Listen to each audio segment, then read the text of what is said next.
Hello, I'm Michael Barrett. I'm the Conservative candidate for Leeds, Grenville, Thousand Islands, Rideau Lakes. Thank you for coming this morning. I have the honour of hosting Pierre Poilievre today for our Canada First announcement. After the lost Liberal decade, wages are down, but the cost of housing, groceries, and everything else is up. Canadians now spend more on taxes than they do on clothing, rent, and food. If you're a nurse, a carpenter, or a retired senior on a fixed income, the Canadian promise seems like a distant memory. Under the Liberals, we've had the worst housing inflation in the G7, while regular inflation means that families will spend over $800 more on food this year than they did in 2024. But for well-connected Liberal insiders, life has never been so good. It's a tale of two Canadas. Over the last 5 years, everyday Canadians have suffered from Liberal inflation. But believe it or not, some Liberal insiders secretly love inflation. Why? Because if you own a lot of assets, inflation causes their value to soar. Remember, it was Mark Carney who advised Trudeau to open up the spending taps, making everything more expensive for Canadians. Why would he do that? Well, here's a clue. In 2022, while most Canadians were watching the value of their paychecks collapse under an avalanche of inflation, Brookfield CEO wrote to his shareholders to gloat about how much money they were making off of inflation. Brookfield CEO said, and I quote, "Many of our infrastructure, renewables, and real estate assets are positioned to benefit from inflation," end quote. And in 2023, he wrote to shareholders again to say that, quote, "The stress in the market is our sweet spot," end quote. Your pain was his gain. As Trudeau's economic advisor, Carney was supposed to be working for Canadians. But his advice to Trudeau made you poorer while he lined his own pockets and the pockets of his rich friends. At the same time, he advised Trudeau to raise taxes on Canadians, taxes that he knew he wouldn't have to pay after he stashed his company's funds in exotic Caribbean tax havens. This is not the first time that Mark Carney has been accused of conflicts of interest. In the UK, when he was acting as an advisor to the Labour government, he lobbied a Labour minister for government subsidies for heat pumps that would enrich a heat pump company owned by Brookfield. The chairman of the company even admitted that, quote, "Mark is working on our behalf in government," end quote. Meanwhile, here in Canada, Carney's conflicts touch everything from nuclear energy to real estate to tax policy to his dealings with the Chinese government and shadowy Bermuda tax havens. Incredibly, we still don't know whether or not Mark Carney actually pays taxes in Canada. And now, as Prime Minister, the current conflict of interest rules don't even require him to sell his assets in Brookfield. Now, he's gotten away with just moving his assets into a so-called blind trust. But the only people who are left blind are Canadian voters. We can't see what assets are in the trust, but Mark Carney knows because he put them there. Now, Mark Carney doesn't want to talk about any of that. That's why as soon as the media started asking him tough questions about it, he suspended his campaign and rushed back to Ottawa. He's been hiding from the public for 3 straight days now. He's hiding from scrutiny over the fact that he's already the most conflicted and compromised Prime Minister in Canadian history. From revelations about his cozy relationship with the Chinese government, cash stashed in offshore tax havens, and his history of lobbying governments he's supposed to be advising to benefit his employers and his own financial interests.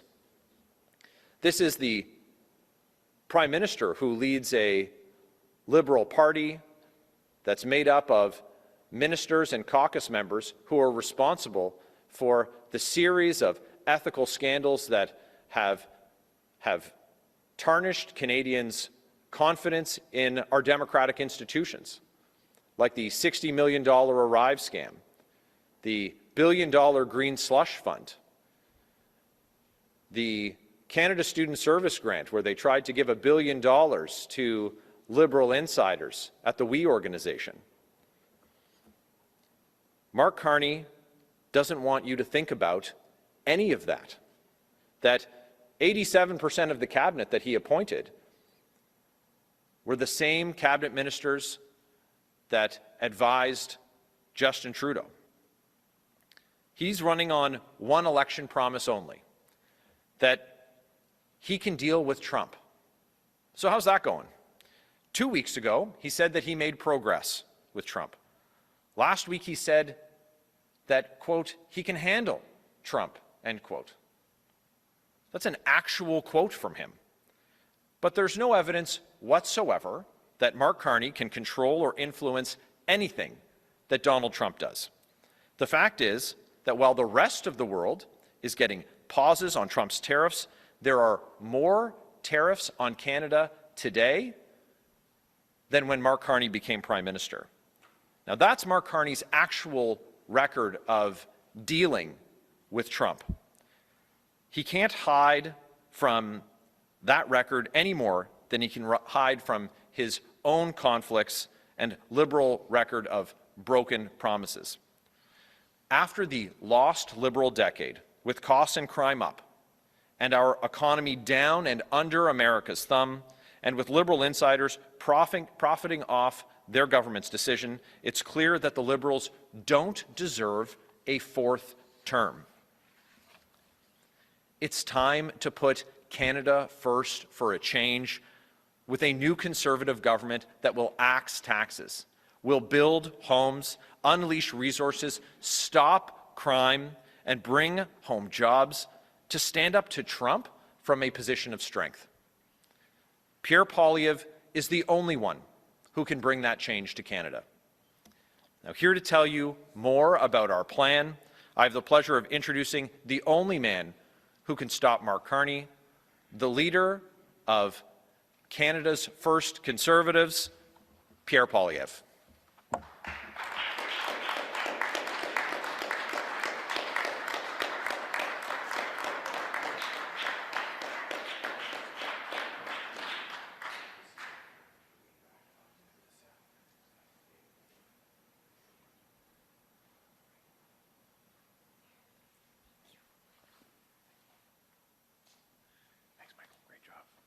Merci beaucoup, Michael. Merci tout le monde d'être ici aujourd'hui. Quelle belle journée pour être ici avec nos candidats Dean Wyth, Paul Desornans et Ryan Telford, ainsi que Michael Barrett, notre porte-parole en matière d'éthique. What a great corruption-busting champion we have in Eastern Ontario with Michael Barrett. Thank you for all your hard work holding this government to account and tirelessly pointing out and exposing Liberal waste and corruption and Mark Carney's unprecedented conflicts of interest. Before I go into what I'm going to announce, let me talk about why I'm going to announce it. The reason that it's important not to have government corruption, conflicts of interest, and rampant waste is because the people always pay the price. When politicians get rich by making everyone else poor, waitresses and welders, truck drivers, and barbers end up paying the price and worse off. That's probably why Mark Carney is in hiding. Mark Carney is hiding again today in the middle of the election campaign he called, so that you can forget that the lost Liberal decade drove the cost of housing and food up and drove your wages and living standards down. The crime and chaos are overtaking our once safe streets. He wants you to forget that Liberal insiders like him have profited richly off of the misery of everyone else. He wants you to forget that Canada has had the worst housing inflation in the G7, the worst economic growth in the G7, the worst household debt in the G7, that $500 billion has left Canada for the Americans because of the economic policies Mr. Carney advised Trudeau to implement. He wants you to forget all of that. But he also wants you to forget that while Canadians were suffering, he and Liberal insiders were getting rich. They were benefiting off of the suffering. This is because of very powerful conflicts of interest that remain in place today and which Mr. Carney refuses to answer for. But let's just chronicle the corruption that we have witnessed in the last 10 years of the Liberals. Prime Minister Trudeau was found twice guilty of violating the Ethics Act, taking illegal vacations and interfering in corporate prosecutions. We know that the Green Slush Fund saw $1 billion largely handed out to government insiders, where the board members who handed out the money were also invested in the companies that got the money. Then there was the Arrive scam, a useless app no one needed that cost hundreds of times more than necessary and in the end didn't work, and no one was held accountable.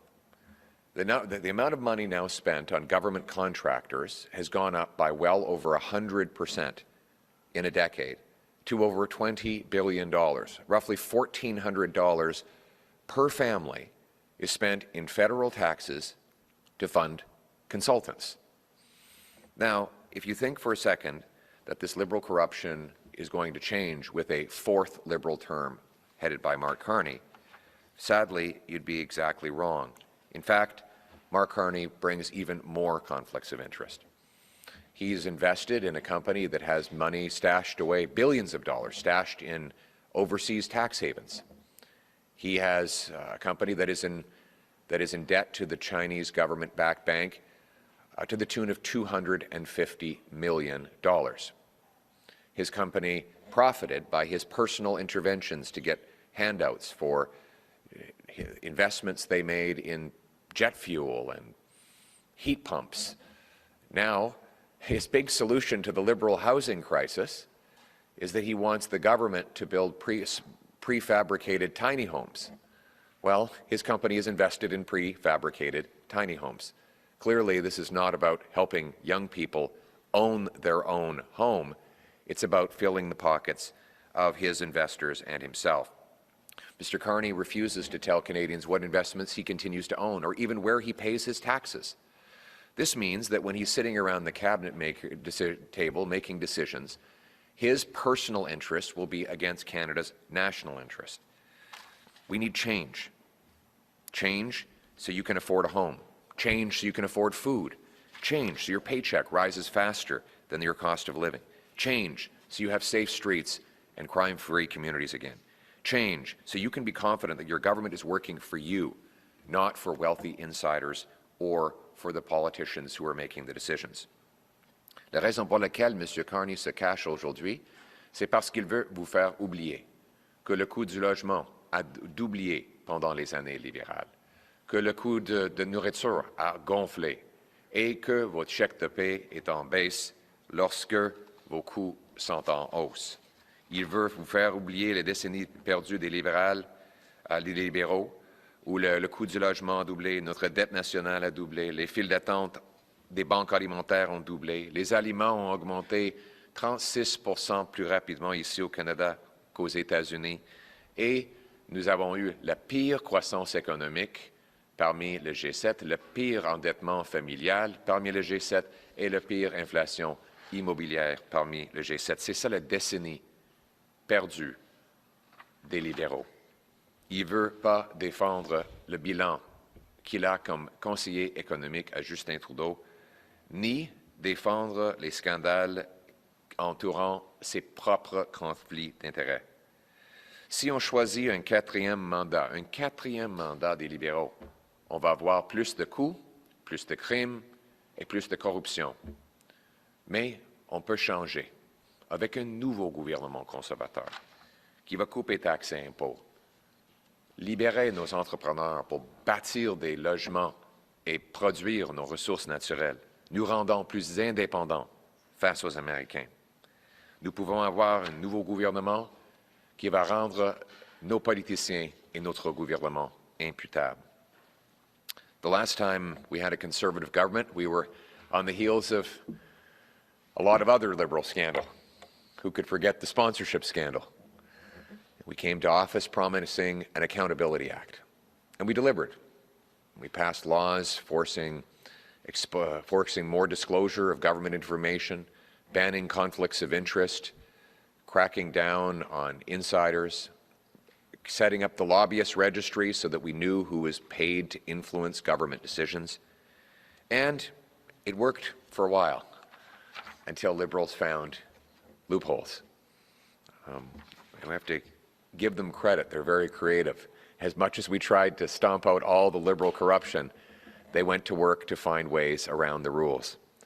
So I'm announcing today that a new Conservative government will bring change by introducing the Accountability Act 2.0, designed to remove the loopholes that Mr. Carney and the Liberals are using to avoid accountability for themselves and for their party.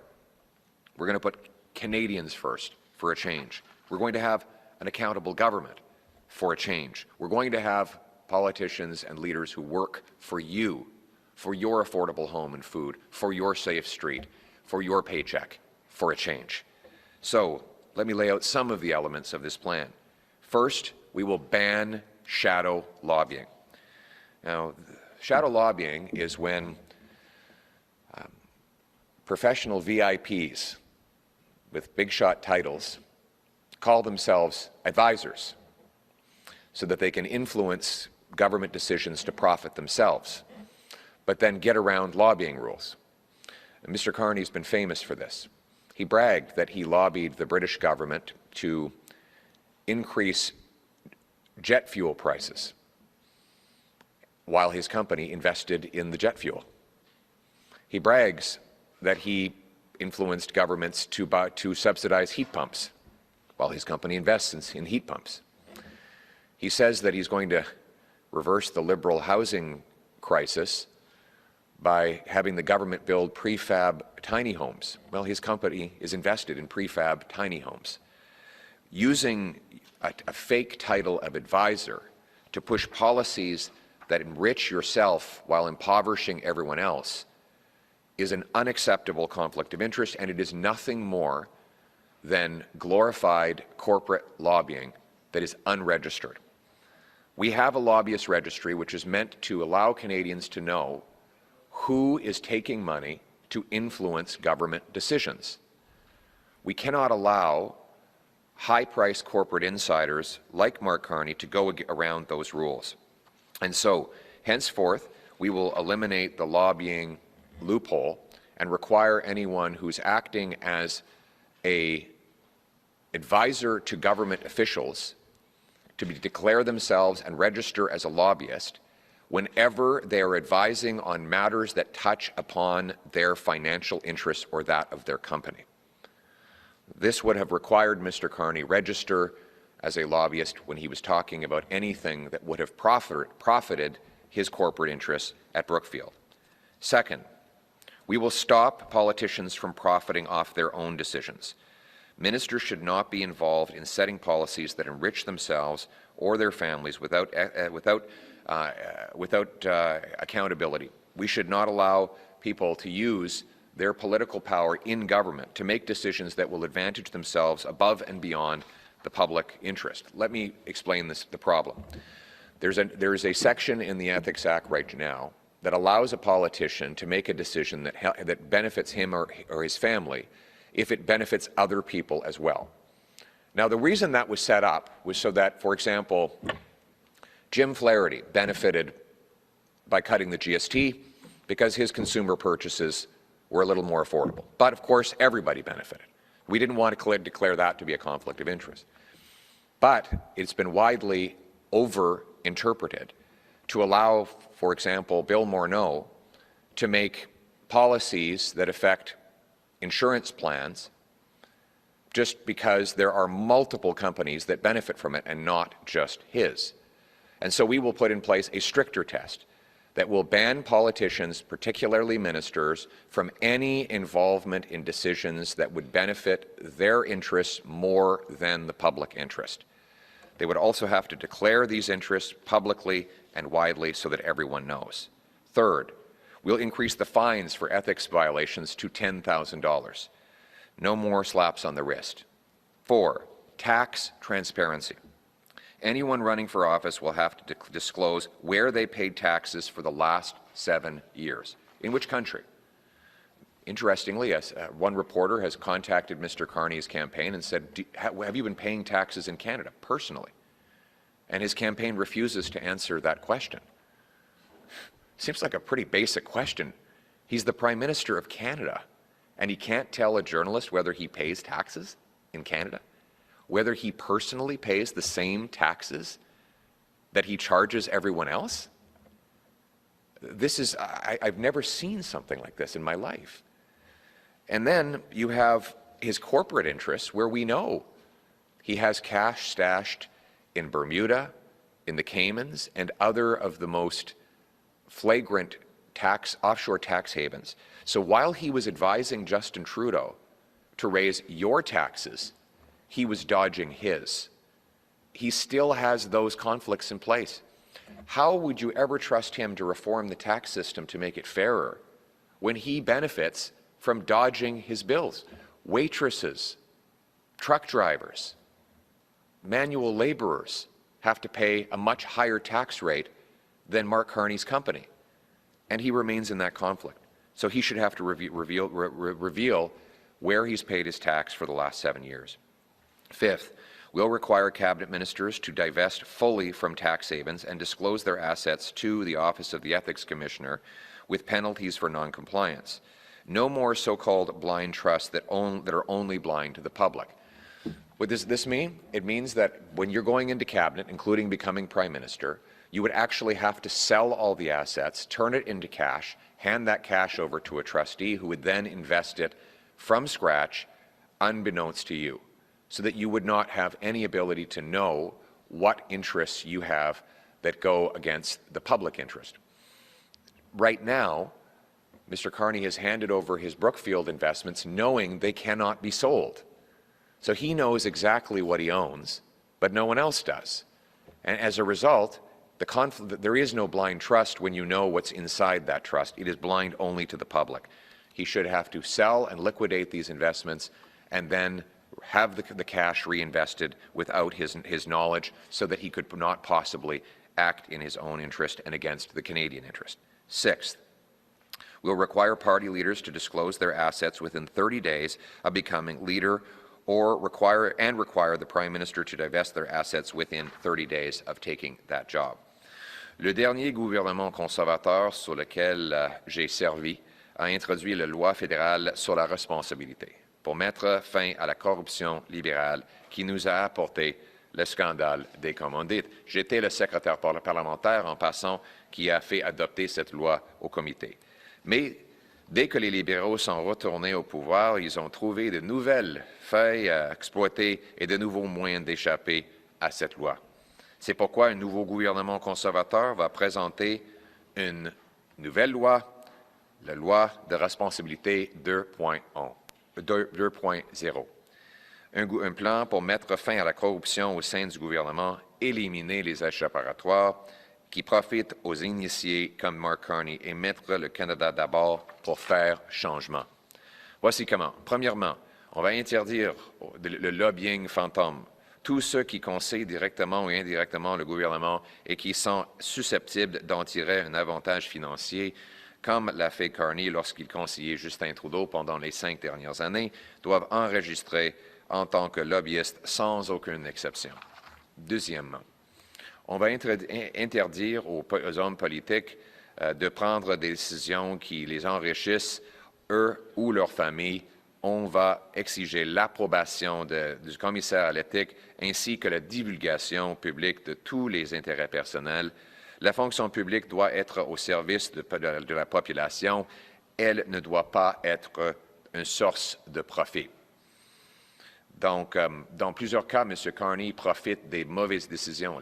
L'inflation gonfle ses actifs et favorise son entreprise. Ça, c'est un conflit d'intérêts. Ça va être interdit. On ne veut pas qu'un premier ministre travaille pour gonfler ses actifs en créant une inflation qui nuit à la population.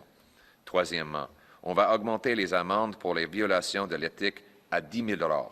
C'est fini, les avertissements. Quatrièmement, on va demander la transparence fiscale.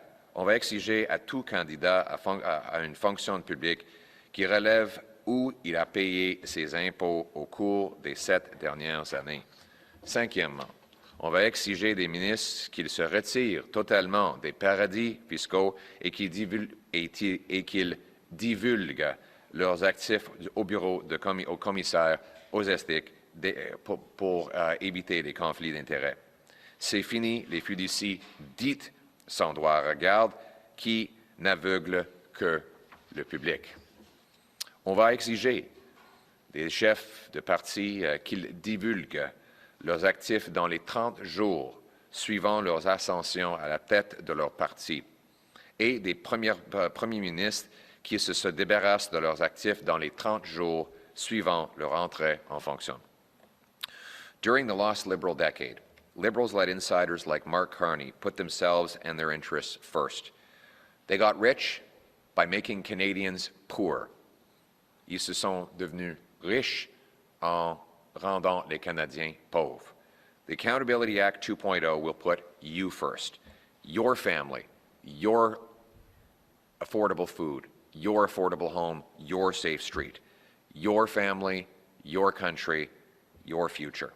A new Conservative government will put an affordable life first for a change. We'll cut your taxes by 15%, saving the average family with 2 workers $2,000. We'll cut taxes on new homes by $100,000. We'll bring in a Canada First economic action plan to unlock our natural resources, build projects and infrastructure, empower entrepreneurs, unleash our economy, and reduce our dependence on the Americans so that we can stand on our feet and stand up to Trump from a position of strength. And we will put your quality of life first for a change by stopping crime and bringing back safe streets.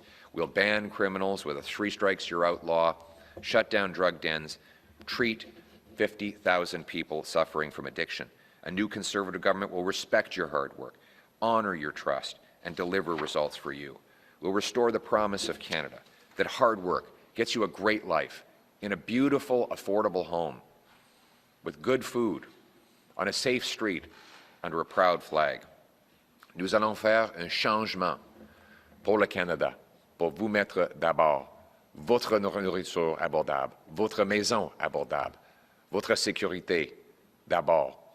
On va travailler pour les Canadiens au lieu que pour les intérêts privés. Et on va ramener la promesse du Canada, où chacun qui travaille fort pourrait avoir une belle vie dans une belle maison abordable sur une rue sécuritaire sous notre fier drapeau canadien. Only a new Conservative government can bring change. We cannot afford a 4th Liberal term of rising costs and crime and a falling economy. Canada deserves better. Canada deserves change. Let's bring it home. Thank you. We will now take questions from the floor. Please say your name and outlet. Good morning. I'm Iqbal Atwal from 97.9 Chin FM Radio Hans, a radio station serving Ottawa's South Asian community. Our listeners, very hardworking family, immigrant, and long-term residents, are deeply concerned about the rising crime in Ottawa, particularly car theft and home invasion.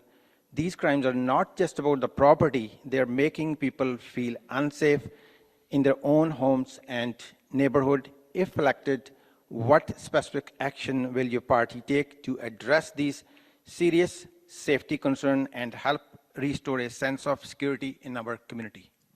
Thank you very much. It's Iqbal, you said? Yes, Iqbal Atwal. Well, thank you, Mr. Atwal. I really appreciate your question. And what part of town do you live in, if you don't mind my asking? I'm in Ottawa. What part of Ottawa are you in? It's Ottawa near Bayshore. Bayshore, okay, yes. These used to be really safe neighborhoods. The reason I asked, I lived in Barhaven, not too far from Bayshore. And I remember, when I lived there, you could basically leave your door unlocked. It was so safe.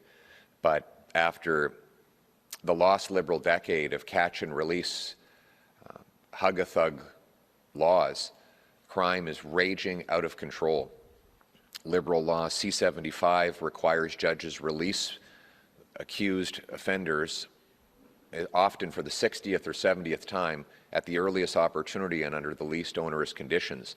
This means that a tiny group of reoffenders are able to totally tear apart our communities with no consequences whatsoever. They have house arrest under Liberal law C-5, which allows offenders who've been convicted to just sit in their living room and promise not to go outside. Well, of course, they walk out the door and reoffend. These insane Liberal crime policies are endangering our people. We cannot risk a fourth Liberal term of rampaging crime. We need a change with a new Conservative government that will lock up criminals and bring home safety, and this is my plan to do it. I will repeal Liberal law C-75 to end catch and release bail.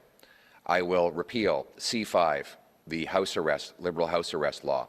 We will bring in a 3 strikes you're out law, which says that anyone convicted of 3 serious offenses will automatically be ineligible for bail, parole, probation, or house arrest for the rest of their lives. They will serve a minimum of 10 years and a maximum of life and will only get out of jail if they have an impeccable record of clean drug tests, good behavior, and learning an employable skill. We will also secure our borders with high-powered scanners that look into shipping containers to stop drugs, guns, and stolen cars. We will hire 2,000 more frontline CBSA officers who can stop the illegal importations, and we will ban hard drugs, shut down taxpayer-funded drug consumption sites, and invest in treating 50,000 Canadians to defeat addiction and bring our loved ones home drug-free. We need a change to bring home safe streets, and only Conservatives will do it. Thank you. En français. Merci beaucoup de votre question, M. Atwal. Les communautés que vous décrivez étaient très, très sécuritaires auparavant. Mais maintenant, c'est le chaos total à cause des libérations automatiques des criminels que les libéraux ont mis en place avec la loi C-75. C'est une libération sous caution automatique et obligée qui permettent des mêmes criminels ayant fait des 80 crimes auparavant d'être libérés automatiquement. Les peines Netflix que les libéraux ont mis en place permettent des criminels de faire leur sentence devant la télé dans leur maison. Et ça a libéré une énorme crise de criminalité à travers le Canada qu'on va renverser. Moi, on ne peut pas se permettre un 4e mandat libéral de plus de criminalité. Il faut que ça change avec un nouveau gouvernement conservateur qui va mettre la sécurité des Canadiens d'abord. On va abroger les lois libérales C-75, C-5 et le remplacer avec une loi de 3 coups. 3 crimes et un criminel va devoir rester en prison pour moins de 10 ans et ne sera pas éligible pour la liberté en caution, sous caution ou la liberté conditionnelle. C'est fini les peines Netflix pour des récidivistes. Ils vont aller en prison. On va sécuriser nos frontières avec des scanners de boîtes de conteneurs, plus d'agents frontaliers et moins de trafiquants d'armes et de drogue. C'est comme ça qu'on va renverser les décennies perdues de criminalité que les libéraux ont apportées et amener un vrai changement pour mettre la sécurité d'abord. Thank you. Next question. Hi, Marco Vigliati, iPolitics. Once again, we're seeing an announcement, an ethics announcement focused on, Mark Carney overtly. But one thing we really haven't heard so far during this campaign is your plan to deal with the threat the threat foreign interference poses to our institutions and our election integrity. Obviously, a major focus of the previous Parliament. We've even seen during this campaign questions raised about certain candidates' close ties to foreign governments. But we really haven't heard too much on your end what you would do differently other than scolding the Liberals for not putting in place the foreign agent registry fast enough. So I'm just wondering, let's maybe just focus on nomination races, for example, a known soft spot for this activity. Would you commit to bringing those races under the umbrella of the Canada Elections Act? And if you won't commit to doing that, can you give Canadians any assurances that you would take foreign interference serious enough, even if that means reducing the autonomy political parties like the one you lead have over things like nomination races? We will. I can assure you that we will take foreign interference seriously. After the lost Liberal decade, Canada has become a playground to foreign interference. And the Liberals have benefited from interference by Beijing in 2 consecutive elections. Beijing has now interfered in both the Liberal leadership race to help Mark Carney and again in the general election to help Mr. Carney. Mr. Carney learned of a Liberal candidate on his roster that was telling people to send his Conservative opponent back over to China on a bounty where he would have been imprisoned or killed, and Mr. Carney refused to get rid of that candidate. Well, it was actually the candidate that finally left after we found out that the RCMP was involved. I'm very worried about the foreign interference that could result from the fact that Mr. Carney's company, which he still invests in, owes $250 million to the Chinese government. So one of the things we're going to do to stop foreign interference is require politicians divest their interests, sell them, not just put them in a fake blind trust, so they no longer have their financial strings attached to a hostile foreign government. And yes, I have complained that they have not set up the Foreign Interference Registry. You will recall that our party put partisanship aside and we rushed through the foreign interference law. I sent out my brilliant foreign affairs critic, Michael Chong. He walked in front of all of you. He announced we would fast-track the passage. And the reason was because we wanted that foreign agent registry in place by the time the election happened. The Liberals said they would do that, and here we are. And now we don't know who are the paid actors operating on behalf of foreign governments. So we need a new Conservative government that will end the foreign interference, stand up for the integrity of our democracy, and protect our people from foreign dangers. For a change. En français. Merci beaucoup. Oui, je vais prendre l'ingérence étrangère au sérieux. On a déjà demandé au gouvernement de mettre en place le registre des agents de l'étranger, mais on a en fait accéléré l'adoption de la loi visant à créer ce registre. Mais les libéraux ont retardé la mise en œuvre et on n'est pas au courant maintenant de qui est en train de travailler pour un gouvernement hostile de l'étranger. M. Carney a déjà refusé d'expulser un candidat ayant suggéré l'expulsion d'un Canadien vers la Chine, un opposant politique vers la Chine. M. Carney a toujours les intérêts financiers dans une entreprise qui doit 250 millions de dollars à une banque contrôlée par le gouvernement de la Chine. On ne peut pas continuer comme ça. Il nous faut un nouveau gouvernement qui va empêcher l'ingérence étrangère, qui va mettre en place le registre pour exposer ceux et celles qui travaillent pour des gouvernements étrangers et contre nos intérêts, et qui va protéger nos citoyens ici au Canada contre l'agression des gouvernements de l'étranger. Merci beaucoup. Thank you. Next question. Bonjour, M. Poilievre, Olivier Ferron-Boissy de TVA. Vous l'avez mentionné, ça fait 3 jours que M. Carney ne fait pas campagne, 3 jours qu'il ne prend pas de questions de la presse. Pourtant, ça ne semble pas lui nuire. Il n'y a pas grand-chose qui semble coller, en fait. C'est quoi le problème? C'est un choix pour les Canadiens. Après la décennie perdue des libéraux, où les coûts augmentent, la criminalité est en hausse et notre économie est en baisse, est-ce qu'on veut un 4e mandat pour des libéraux? Ou est-ce qu'on veut un changement avec un nouveau gouvernement conservateur qui va couper les taxes et les impôts, libérer nos ressources naturelles, permettre la construction de logements que les jeunes puissent acheter et ramener les emplois ici au Canada pour faire face aux Américains avec la force? C'est ça le choix. Ou bien un 4e mandat des libéraux, ou bien un vrai changement avec les conservateurs. C'est le choix que les Canadiens vont devoir prendre et j'ai confiance qu'ils vont prendre, ils vont faire la bonne décision. Thank you. In English? Thank you very much for the question. The choice that Canadians will have to make is, after a lost Liberal decade, where costs and crime are skyrocketing and our economy is falling under the American thumb, are we going to elect them to the Liberals to a fourth term and have more of the same? Or is it time for a change with a new Conservative government that will axe taxes, greenlight home building, resource development, bring home our jobs so we can stand on our own 2 feet for a change? Look, it's the same Liberal gang, same Liberal ministers, same Liberal MPs, same Liberal advisors making the same Liberal promises that got us into this mess over the last decade. Canadians will have to decide if they can afford a fourth term.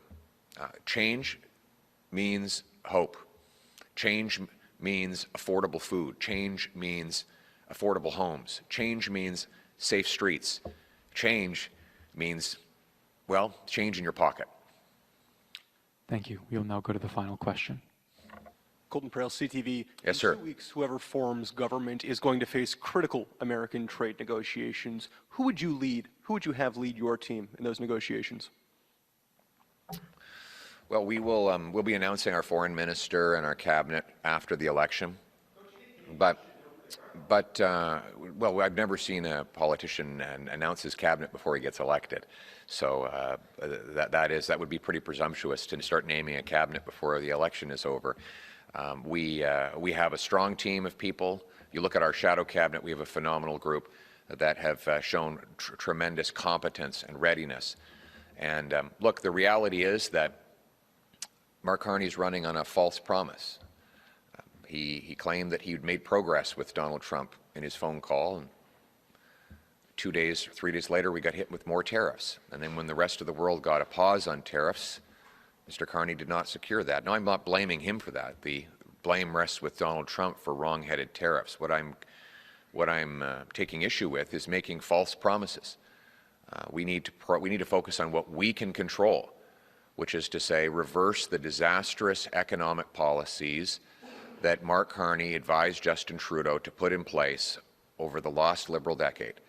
Policies that drove investment out, wages down, costs up, and weakened our country. We cannot afford a fourth Liberal term. We need a new Conservative government that will bring real change. Change so you can afford food, homes, change so that your paycheck goes up faster than your cost of living, change so you have safe streets. Thank you. En français. Merci beaucoup. Le choix pour les Canadiens sur la question des États-Unis, c'est qu'est-ce qu'on va faire sur les enjeux qu'on peut contrôler? On peut contrôler ce que nous faisons ici. Et ce que nous devrions faire, c'est de devenir plus indépendants face aux Américains. On ne peut pas avoir une situation où on dépend des Américains de 60% de nos exportations, presque 100% de nos exportations d'énergie. Il nous faut renverser toutes les politiques libérales avisées par M. Carney, mis en œuvre par les ministres actuels du gouvernement libéral, qui ont expulsé 500 milliards de dollars de l'investissement, augmenté le coût de la vie pour les Canadiens et nous ont rendus faibles face à Donald Trump. On a besoin d'un nouveau gouvernement conservateur avec un vrai changement pour couper les taxes et les impôts, ramener l'investissement et les jobs ici au Canada, permettre la construction de logements et des ressources naturelles pour pouvoir tenir tête aux Américains avec la force, pour faire changement. Thank you. That concludes today's press conference. Thank you very much. La conférence de presse.